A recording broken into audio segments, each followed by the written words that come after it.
Hello friends, welcome to our channel. இந்த வீடியோவில் மானக்கஞ்சாரர் நாயனார் பற்றி பார்க்க போகிறோம். சிவபக்தின்றது ஒரு நாயன்மார்களுக்கும் வேறுபட்டு இருக்கும். ஆனால் அதில் இருக்கக்கூடிய விஷயங்கள், சொல்லக்கூடிய விஷயங்கள் ஒன்று தான். சிவன் அன்புக்கு மட்டும்தான் கட்டுப்படுவார். அந்த அன்பையும் பாசத்தையும் முழுமையாக செலுத்தினவங்க தான் இந்த நாயன்மார்கள். அந்த அன்பும் பாசமும் பக்தியும் எப்படி இருக்கணும்னு இந்த நாயன்மார்களுடைய கதை மூலமாக நம்ம தெரிஞ்சுக்கலாம்.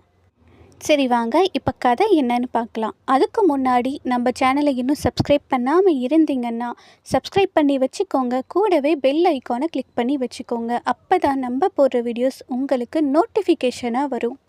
கஞ்சனூர்ன்ற ஊரில் பிறந்தவர் தான் இந்த மானக்கஞ்சாரர். இவர் சேனாதிபதியாக இருந்தார். அந்த காலத்துல எல்லாம் ஒரு பரம்பரையை சேர்ந்தவங்க தான் சேனாதிபதியாக வருவாங்களாம். அப்படி ஒரு வழக்கம் இருந்துச்சான்.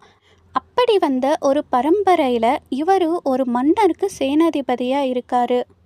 அது மட்டும் இல்லாமல் இவர் ஒரு தீவிர சிவபக்தராக இருந்தார்.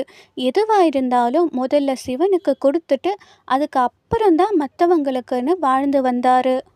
எது கேட்டாலும் சிவனடியார்களுக்கு கொடுத்துடணும்னு ஒரு தீவிர சிவபக்தராக இருந்தார். அவர்கிட்ட எல்லாமே இருந்துச்சு, ஆனால் குழந்தை பாக்கியம் மட்டும் இல்லை. ரொம்ப வருஷமாக தவம் செய்கிறாரு. என்னென்ன பரிகாரம் இருக்கோ, என்னென்ன விரதம் இருக்கோ எல்லாத்தையும் பண்ணுறாரு. சிவன்கிட்ட கேட்குறாரு, சிவனே உன்னுடைய பெருமையை எடுத்து சொல்ல ஏன் மூலியமா ஒரு உயிரை இந்த உலகத்துக்கு கொடுக்கலாமே, எனக்கு ஒரு குழந்தைய கொடுங்க அப்படின்னு சிவன்கிட்ட வேண்டுறாரு. அதே மாதிரி அவருக்கு ஒரு பெண் குழந்தை பிறந்துச்சு. அதுக்கப்புறம் அவருக்கு இன்னும் செல்வம் அதிகரிக்குது. இல்லைன்னு சொல்லாத அளவுக்கு பொன் பொருள்னு எல்லாமே நிறைஞ்சிருக்கு. கொஞ்ச நேரம் ரெக்கார்ட் பண்ண விடுறாளா, இவ தொல்லை இருக்கே. நான் உன்னை எதனா பண்ணனா? நான் பாட்டுக்கு ரெக்கார்ட் பண்ணிகிட்டு இருக்கேன்ல. என் பேப்பர் தானே கிடச்சிச்சு உனக்கு, வேறு எதுவும் கிடைக்கலையா சாப்பிட்றதுக்கு? இப்படி எழுதி வச்சதெல்லாம் சாப்பிட்டுட்டா நீ எப்படா ரெக்கார்ட் பண்ணுவேன்? எப்படி கடிச்சு வச்சுருக்க பாரு. தரமாட்டேன், போ போ, அம்மா கிட்ட போய் கேளு போ. அம்மா கிட்ட போய் கேளு போ. இல்லை பேப்பரெல்லாம் சாப்பிடக்கூடாது, போ நீ போ. எப்படி கடிச்சு வச்சுருக்க பாருங்க. என்னத்த சொல்ல. இங்கே சைலண்ட்டாலாம் உட்காந்துட்டுருல, அங்கே பேப்பர் கிழிச்சு கடிச்சு எடுத்துகிட்டு இங்கே உட்காந்துருக்கு. ஒன்றும் பண்ணாத மாதிரி உட்காந்துருக்கு. இந்த சொரிக்கிட்ட ஒரு நல்ல விஷயம் என்னென்னா, எது கொடுத்தாலும் சாப்பிட்ருவான். ஆனால் இந்த பேப்பர் சாப்பிட்றதான் எப்போ நிறுத்த போகுதுன்னு தெரியும். அவ்வளோதான், சாப்பிட்டு முடிச்சாச்சு. இங்கே எதுனா பண்ணால் கடிச்சிடுவா. ஓகே, நம்ம கதை என்னன்னு பார்க்கலாம். அதை வச்சுட்டு அவர் இன்னும் சிவன் சேவையை செஞ்சு வந்தார். நிறைய அடியார்களுக்கு தொண்டு செஞ்சு வந்தார். யாருன்னா அடியார் இது நல்லா இருக்கும்னு சொல்லிட்டா போதும், அதை அப்படியே எடுத்து கொடுத்துருவாராம். இப்படியே நாட்கள் போச்சு. அந்த பெண் குழந்தையும் நல்லா வளர்ந்து கல்யாண வயசுக்கு வந்துடுச்சு. மானக்கஞ்சாரர் என்ன பண்ணுறாரு, காசு பணம் சொத்து எல்லாம் வச்சிருக்கிற ஒரு பையனை தேடலை. அவர் ஒரு நல்ல சிவபக்தரை தன்னுடைய பொண்ணுக்காக தேடினாரு. ஏன்னா அவருடைய பொண்ணு அவ்வளோ பெரிய சிவபக்தையாம். அதனால் அவங்களுக்கு சிவபக்தரை தான், சிவபக்தி நிறைஞ்ச ஒரு குடும்பத்தில் தான் கல்யாணம் பண்ணி கொடுக்கணும்னு அப்படி ஒரு குடும்பத்தில் மாப்பிள்ளையே தேடுறாரு. அப்படி தேடினப்ப அவருடைய சேனாதிபதி பரம்பரையில் இருந்து வந்தவர் தான் ஏயர்கோன் கரிகாமர்னு ஒரு பெரிய சிவபக்தர். அவரோட பக்தியை பற்றி தெரிஞ்சு அவருக்கு தன்னுடைய பொண்ணை கல்யாணம் பண்ணி வைக்கலான்னு பேசி முடித்தார். அப்புறம் பேசினபடியே கல்யாணத்துக்கான ஏற்பாடு எல்லாம் ஒரு வாரமாக நடந்தது. அடுத்த நாள் கல்யாணம். காலையில் தன்னுடைய பொண்ணுக்கு கல்யாணம். அந்த கல்யாணம் நல்லபடியாக நடக்கணும்னு சிவனை வழக்கத்தை விட அதிகமாக வேண்டுறாரு. சாமியெல்லாம் கும்பிட்டுட்டு வெளியே வராரு. அப்போ பார்த்தா சிவனே நேரில் வந்த மாதிரி ஒரு சிவனடியார் நிற்கிறாரு. பார்த்ததும் அவர் வாயடிச்சு போய் நிற்கிறாரு. என்ன சொல்கிறதுன்னு தெரியல. அவரை வணங்கி வாங்க வாங்கன்னு உள்ளே கூப்பிட்றாரு. கூட்டிகிட்டு போய் இன்னைக்கு என் பொண்ணோடைய கல்யாண நாள், நீங்கள் வந்திருக்கீங்க, எனக்கு ரொம்ப சந்தோஷம்னு அவர்கிட்ட ஆசீர்வாதம் வாங்குறாரு.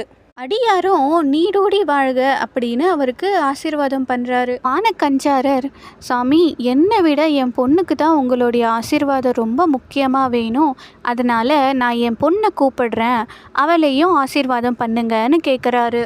கல்யாண பொண்ணை கூப்பிட போகிறாங்க. ஆனால் கல்யாண பொண்ணுக்கு அலங்காரம் பண்ணிகிட்ருக்காங்க ஐயா, கொஞ்ச நேரத்தில் கூட்டிகிட்டு வரோம் அப்படின்னு அங்கே இருக்கிற தோழிகள் சொல்கிறாங்க. சரின்னு அந்த அடியாருக்கு தொண்டு செய்கிறாரு. கொஞ்ச நேரத்தில் மணப்பெண்ணுக்கு அலங்காரம் எல்லாம் முடிஞ்சு கூட்டிகிட்டு வராங்க. அந்த கோலத்தில் அவருடைய பொண்ணை பார்க்க அவருக்கு அவ்வளோ ஆனந்தமாக இருந்துச்சான்.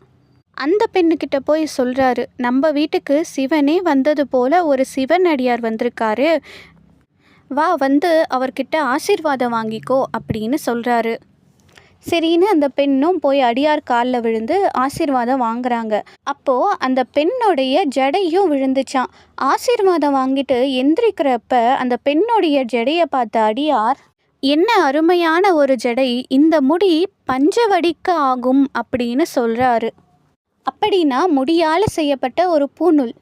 அப்போ எல்லாம் முடியால் பூநூல் செஞ்சு போட்டுப்பாங்களாம். அந்த மாதிரி பூநூல் போட்டால் நல்லா இருக்கும்னு சொல்கிறாரு. இதை கேட்ட உடனே சேனாதிபதி சைடில் வச்சிருந்த தன்னுடைய வாளை எடுத்தார். அவர் கோவப்பட்டெல்லாம் அந்த வாளை எடுக்கலை. ஒரு நிமிஷம் அந்த பெண்ணுடைய கண்ணை பார்க்குறாரு. அந்த பெண்ணும் சரின்னு கண்ணாலேயே சம்மதம்னு சொல்கிறாங்க.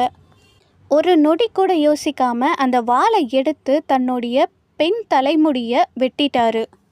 கொஞ்ச நேரத்தில் கல்யாணம் ஆக போகிற பொண்ணு மாப்பிள்ளை கேட்டால் என்ன சொல்கிறது, அவங்க வீட்டில் இருக்கிறவங்களுக்கு என்ன சொல்கிறது, சொந்த பந்தம் கேட்டால் என்ன சொல்கிறதுன்னு ஒரு நிமிஷம் கூட யோசிக்கலை. அந்த முடியை வெட்டி எடுத்து அந்த அடியாருக்கு கொடுக்க போகிறப்ப வாங்க இருந்த அந்த அடியாருடைய கை மறைஞ்சு போச்சு. அடுத்த நொடி அந்த அடியாரும் மறைஞ்சிட்டாரு. அப்போ தான் எல்லாரும் பார்க்குறாங்க, வந்தது சாதாரணமான மனுஷன் இல்லை, கடவுளாக தான் இருக்க முடியும், இப்படி ஒரு வேஷத்தில் வந்திருக்காருன்னு பார்க்குறாங்க. மானக்கஞ்சாரர், கடவுளே இது என்ன சோதனை, என்ன சோதிக்கிறதுக்காக நீயே வந்தையான்னு கேட்ட அடுத்த நொடி சிவனும் பார்வதியும் நந்தி வாகனத்தில் அவருக்கு காட்சி தராங்க. அப்பா மானக்கஞ்சாரா, நீ செஞ்சது எவ்வளோ பெரிய விஷயம். ஒரு பெண்ணுடைய கூந்தல் பஞ்சவடிக்கு ஆகும்னு சொன்ன ஒரே காரணத்துக்காக அந்த நொடியே நீ அதை வெட்டி கொடுத்த பாரு. உன்னை போல ஒரு சிவபக்தி இருக்கிறவங்களை எங்கேயும் பார்க்க முடியாது. உலகம் இருக்கும் வரைக்கும் உன்னுடைய பேர் நிலைச்சிருக்கும்னு என்னுடைய அடியார்கள் வரிசையில் நீயும் இருப்பேன்னு அவருக்கும் அவருடைய பெண்ணுக்கும் ஆசீர்வாதம் செய்கிறாரு. மானக்கஞ்சாரர் தன்னுடைய பெண்ணுடைய கூந்தலை வெட்டி சிவனுக்காக கொடுத்தாரு. நாயன்மார்களுடைய பக்தி சிவனுக்கும் சிவன் அடியார்கள் மேலேயும் எந்த அளவுக்கு இருக்கும்னு யோசிச்சு கூட பார்க்க முடியலை. கர்ணருடைய கதையில் சொல்லுவாங்க, அவர் யார் என்ன கேட்டாலும் இல்லைன்னு சொல்லவே மாட்டாராம். அந்த மாதிரி மானக்கஞ்சாரர் சிவன் அடியார்கள் என்ன நினச்சாலும் அதை அப்படியே அவங்களுக்கு கொடுத்தாரு. அது அவர் சிவனுக்கே கொடுத்ததா நினச்சாரு. அதில் அவர் சிவத்தை பார்த்தாரு. சிவபக்தினா அது வெறும் பக்தி மட்டும் இல்லை, நம்ம நினச்சி கூட பார்க்க முடியாத ஒரு அன்பு பாசம் சிவன் மேலே கொண்டவர்களாக இருப்பாங்க. நம்மக்கிட்ட என்ன இருக்கோ ஏதோ நம்மனால முடிஞ்சதை மற்றவங்களுக்கு கொடுத்து உதவி பண்ணாலும் போதும், அதுலேயும் நம்ம சிவத்தை பார்க்கலாம். வீடியோ பிடிச்சிருந்தா லைக் பண்ணுங்கள், ஷேர் பண்ணுங்கள், கமெண்ட் பண்ணுங்கள், மறக்காமல் சப்ஸ்கிரைப் பண்ணி வச்சுக்கோங்க.